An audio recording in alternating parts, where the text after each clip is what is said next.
அனைத்து ஆசிரியர்களுக்கும் வணக்கம். உங்களால் வெற்றி பெற்று வேலைக்கு செல்ல முடியும் என்கின்ற தன்னம்பிக்கையோடு தொடர்ந்து படிச்சுக்கிட்டே இருந்தீங்கன்னா வரவிருக்கக்கூடிய முதுகலை ஆசிரியர் தேர்வில் நல்ல மதிப்பெண்கள் பெற்று நீங்கள் அனைவரும் அரசு பள்ளி முதுகலை ஆசிரியராக முடியும். அதற்கு என்னுடைய சார்பாக மனமார்ந்த வாழ்த்துக்கள்.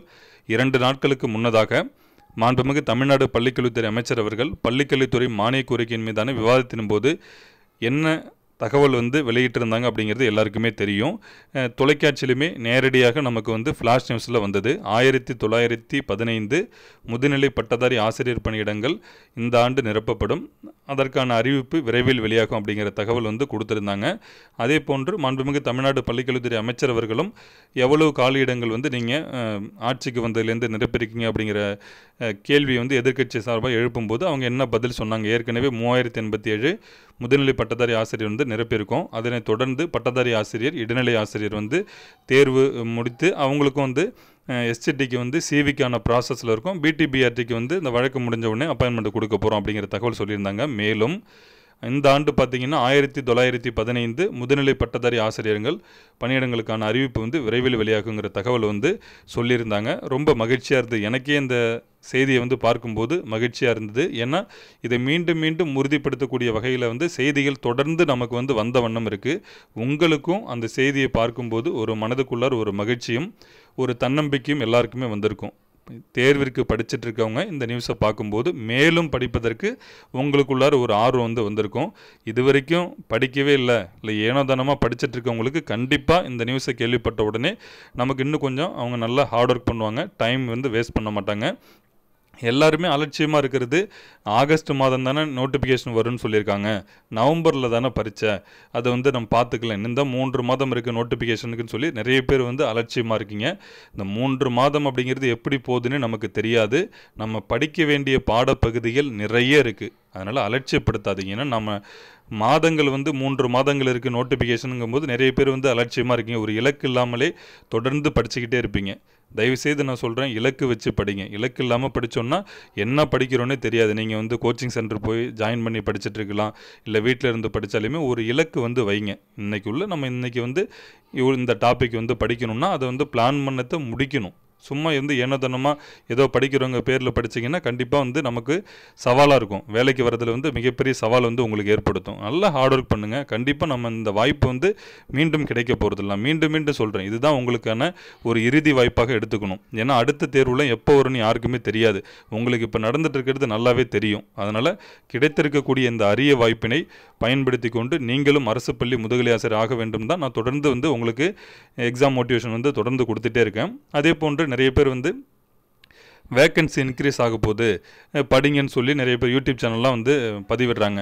அப்போ உங்களுடைய மைண்ட் செட் அப்படி தான் இருக்குங்களா? வேக்கன்சி இன்க்ரீஸ் ஆகணும்னு யோசிச்சுட்டே இருக்கீங்களா? அதெல்லாம் யோசிக்காதீங்க. நான் பல முறை சொல்லிட்டேன், வேக்கன்சிக்கு நம்ம படிக்கிறதுக்கு சம்மந்தமே இல்லை. அதே போல் போடுறாங்க, இந்த 1915 தமிழுக்கு எவ்வளோ வரும், ஆங்கிலத்துக்கு எவ்வளோ வரும், மேக்ஸுக்கு எவ்வளோ வரும், ஃபிசிக்ஸுக்கு எவ்வளோ வரும், கெமிஸ்ட்ரிக்கு எவ்வளோ வரும், பாட்டனி, சுவாலஜி, இந்த மாதிரி எல்லா பாடங்களுக்கும் பிரித்து சொல்கிறாங்க. அதெல்லாம் நீங்கள் எதிர்பார்க்குறீங்களா? அப்படிலாம் எதிர்பார்க்கவே கூடாது. அதே போல் இப்போ ஒரு உதாரணத்துக்கு ஒரு ஹிஸ்ட்ரி மேஜரில் 220 வேக்கண்ட் இருக்குது அப்படின்னா நீங்கள் ஒரு ஸ்பெஷல் ஏதோ ஒரு கேட்டகரியில் இருப்பீங்க. நீங்கள் எடுத்த உடனே என்ன பார்ப்பீங்க? நீங்கள் இப்போ ஒரு மேல் கேண்டிடேட்டாக இருந்தீங்கன்னா உங்கள் கேட்டகரியில் ஜென்ரலில் பார்ப்பீங்க. ஜென்ரலில் எத்தனை சீட் இருக்குதுன்னு பார்ப்பீங்க. எடுத்த உடனே பார்த்தா ஒரு கம்மியாக ஒரு 10 வேக்கண்ட் இருக்கும். இன்னும் 10 வேக்கண்ட் தான் இருக்கா? அப்போ நம்ம இந்த எக்ஸாமுக்கெல்லாம் படிக்கலாமா இல்லை வேணாமா, இல்லை நம்ம இதில் படித்தாலும் போக முடியுமா, இதில் நம்ம வேலைக்கு போக முடியலன்னா என்ன பண்ணுறது? இதை மாதிரிலாம் யோசிச்சுட்டு இருந்தீங்கன்னா வேலைக்கே போக முடியாது. இதை மாதிரிலாம் எவ்வளோ பேர் யோசிச்சுக்கிட்டு வேலைக்கு போகாமல் இன்னுமே காரணம் சொல்லிக்கிட்டே இருக்காங்க. ஏன்னா நான் வேலைக்கு வந்த டைமில் கூட படிக்க முடியாததுக்கு ஏதோ காரணங்கள் சொன்னாங்க. நான்லாம் இந்த வேக்கன்சி பற்றிலாம் யோசிக்கவே கிடையாது. நல்லா படிக்கிறவங்க, நல்லா வேலைக்கு போகிறவங்களாம் யாருமே இதை பற்றிலாம் யோசிக்க மாட்டாங்க. சரிங்களா? அவங்களாம் ஒரு காரணம் தேடணும். வேக்கன்சி கம்மியாக இருக்குது, சரி அதுக்காக படிக்காமல் இருக்கலாம். இப்போ நாங்களாம் படிச்சுட்டு இருக்க டைமில் சடனாக எக்ஸாமுக்கு பிஃபோராக பார்த்தீங்கன்னா சடனாக யாருமே எதிர்பார்க்கல ஒரு அடென்டம் வந்தது, டபுள் ஆச்சு அப்படியே வேக்கண்ட்டு.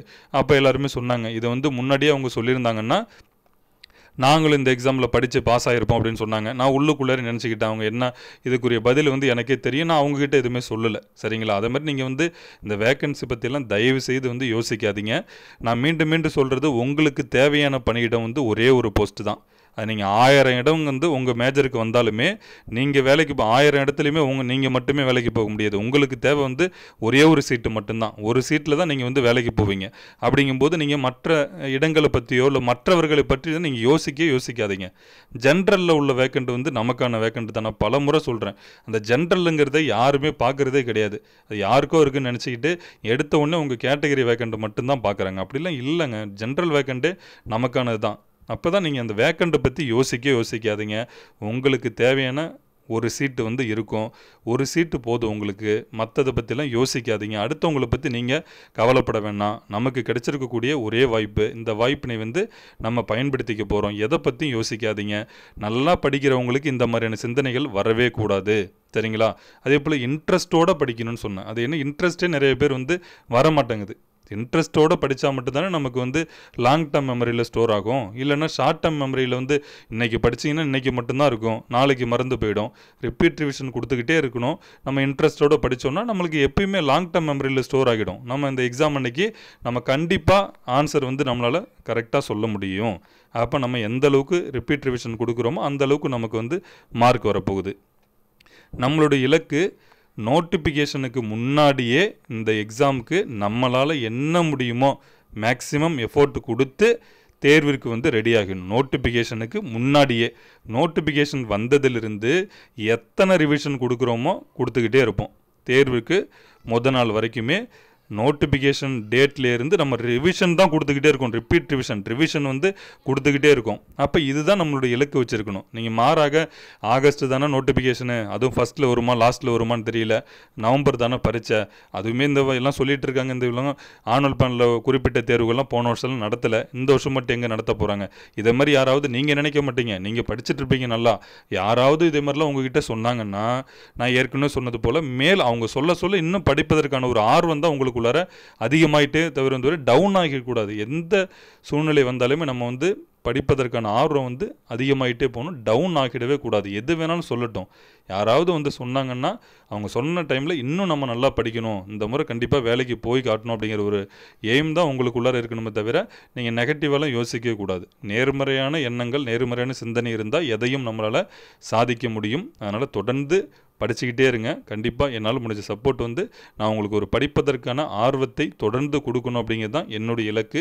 அதை நான் தொடர்ந்து செய்து கொண்டே இருப்பேன். கண்டிப்பாக இனிமேல் வந்து தினந்தோறும் இந்த படிப்பதற்கான டிப்ஸு டெய்லி ஒரு டாபிக், ஏன்னா நிறைய பேர் வந்து ஒரு யூனிட் எப்படி முடிக்கிறது, எத்தனை நாளில் முடிப்பீங்க அப்படிங்கிறதுலாம் என்னுடைய அனுபவங்கள், என்னுடைய நண்பர்கள் சார்ந்து இருக்கக்கூடிய அனுபவங்கள் எல்லாத்தையுமே தான் உங்ககிட்ட நான் பகிர்ந்துட்டுருக்கேன். அனைவருக்கும் மிக்க நன்றி.